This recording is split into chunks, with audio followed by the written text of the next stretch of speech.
Welcome to Creepypasta Theater, a show where we explore the strange world of creepypasta. Join us as we hear tales best left untold, travel roads best left unexplored, and see sights best left unseen. Today's story: The Library of Eternity. Author unknown. This story can be found on creepypasta.wikia.com and is protected by Creative Commons license.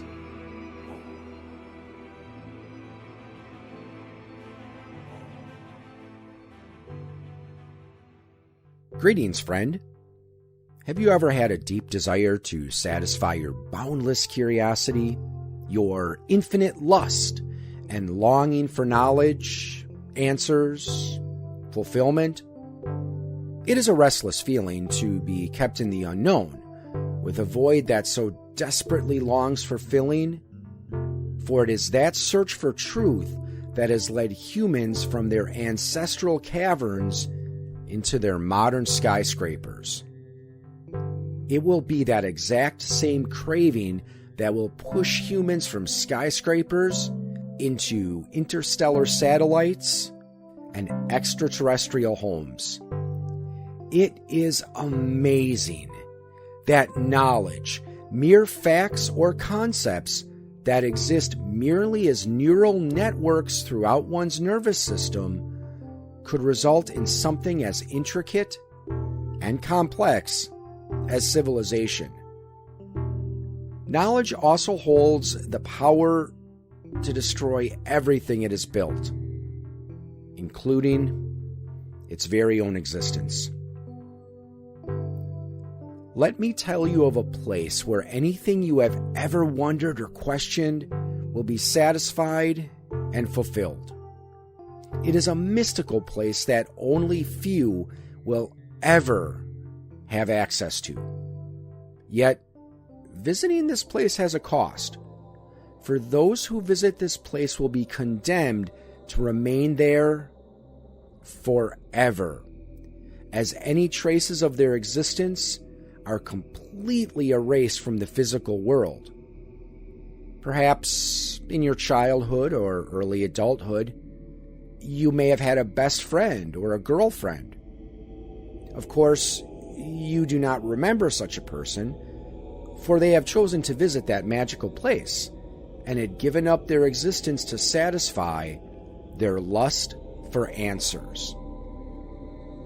Men and women you have met who claim to have chosen to remain single, or old couples who claim to have chosen to not have children, may very well once have had a spouse or a son or a daughter. Their existence, just like those of your lost friend or girlfriend, were sacrificed for knowledge. Perhaps you are frightened of being erased. I have given you all the conditions of entry, and I have offered you the trade-off. If you are willing to make that sacrifice, I will reveal to you how to enter this place. Yet if you still care for anyone on the planet, or if you have a love waiting for you, or you simply aren't willing to make the sacrifice, I will show you how to avoid entry. One night, you will have a dream. The dream may happen on any night, but it most likely will happen on a night when you feel very strongly that desire for knowledge. You will open your eyes and see yourself lying on a warm floor wrapped in blankets. If you look around, you will see yourself in the center of the room with walls made of stone, with a wooden door on one of the sides. The room will be lit with 4 torches, one on each wall. You are free to get up and explore your surroundings. Do not worry, for you are in no danger. The walls, the torches, and the door are indestructible and stable, and the flames of the torches will only tingle you with warmth. Nobody, not even I, know what lies beyond the stone wall.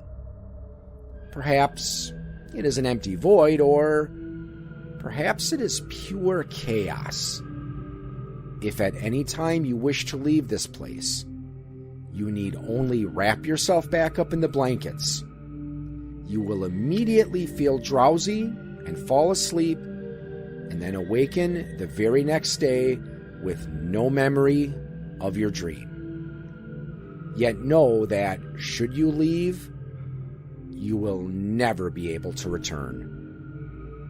Should you be curious, you would explore the room for a bit before wandering through those wooden doors.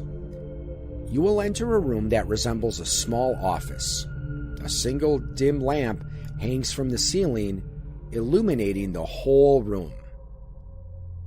Beside you will be one chair, and in front of you will be a desk.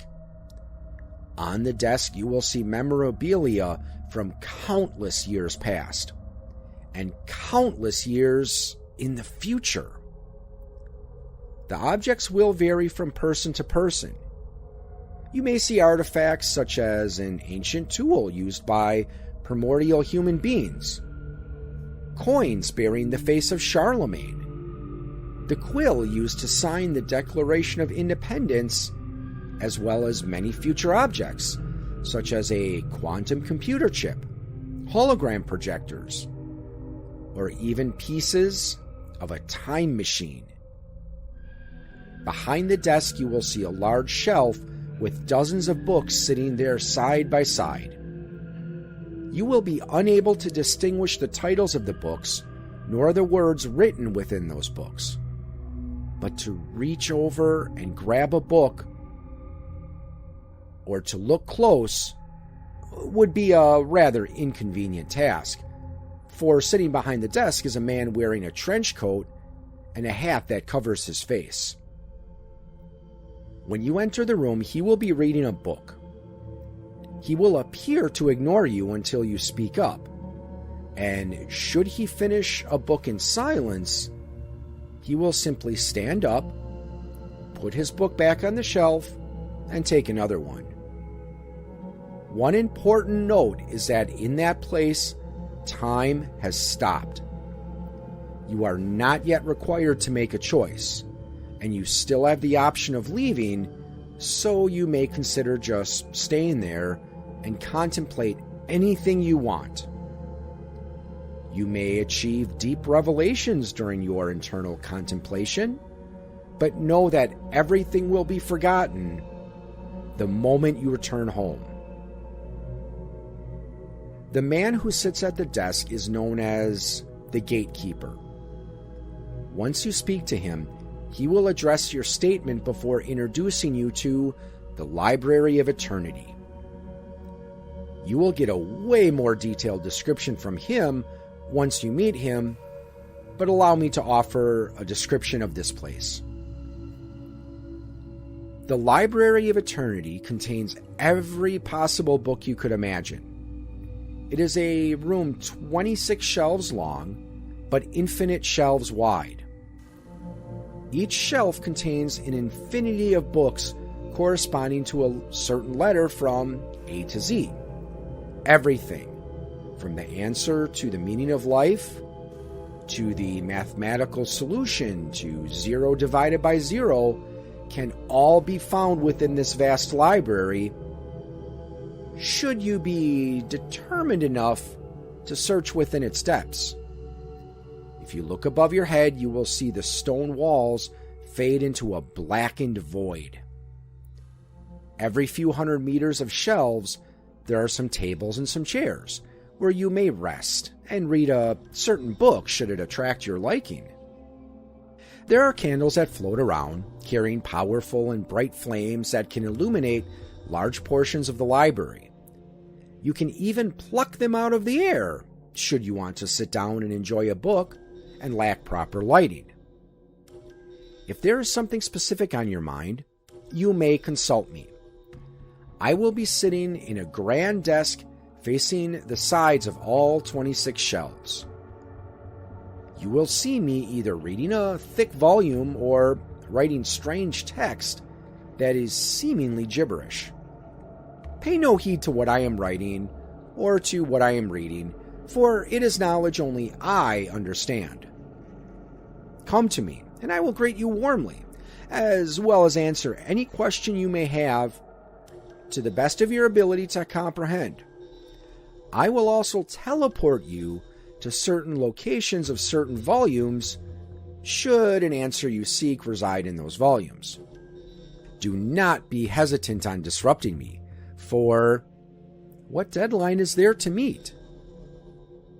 The gatekeeper, after offering you a highly comprehensive description of the library, will warn you of the same risks and trade-offs I have mentioned earlier. A trapdoor will materialize beneath your feet as he speaks, which leads you on a one-way journey to the Library of Eternity. You will have a choice. You may sacrifice your existence and enter the trapdoor, or you may return to the previous stone room and wrap yourself up in those blankets and return home. If you have any difficulties with your choice, you may consult the gatekeeper, but he will ignore any questions or concerns that are not related to the choice. As I mentioned earlier, you may still stay here for as long as you want, but you will forget everything the moment you return home. If you choose to satisfy your thirst of answers, then you will enter the trapdoor. You will find yourself falling in near total darkness, with bright lights occasionally whizzing past you. This is the process of destroying your existence from the physical world. Once you jump in, there is no turning back. After a certain period of time, you will fall unconscious again. When you reawaken, you will find yourself curled up on the wooden floors of the library. At this point, you are no longer a human being of flesh, but a being known as an inquirer. As you stand up, you will see the 26 shelves before you as they stretch into infinity. And if you turn around, you will see me, busy at work in my grand desk, but happy to help you with any question you may have. The rest of the library, I believe, will require no further description. Two questions may still plague your mind at this point. First of all, you may wonder where the other inquirers are. This library is a timeless location, so surely there must be plenty of other inquirers, right? Well, my friend, you would be correct in assuming that the other inquirers exist. Yet, it is very unlikely that you would meet one of them, for they have all delved within the deep sea of infinity within these shelves. I have, so far, only seen each inquirer once. Upon teleporting them, I have never seen them again. The power of knowledge and the satisfaction of answers is truly a marvelous and powerful force. Finally, every single inquirer has wondered, who resides at the end of infinity? It has been said that at the non-existent, impossible end of infinity resides the Chrono Keeper. The Chrono Keeper is a being referenced in many volumes as the watcher of everything and the embodiment of the library itself. He is an observer of everything. He sees across time periods, dimensions, physical realms, and even minds. It is said that he holds the ultimate truth to everything. Whether or not he exists, we can only wonder, for he resides somewhere that does not exist. Now that you are aware of such a magnificent place, and now that I have presented every detail with regards to this place, it is up to you. One day, you will have the dream. And those who decide to jump into the rabbit hole, I will see you in Wonderland. Signed, The Librarian. Written for the 6th age of extinction on Earth.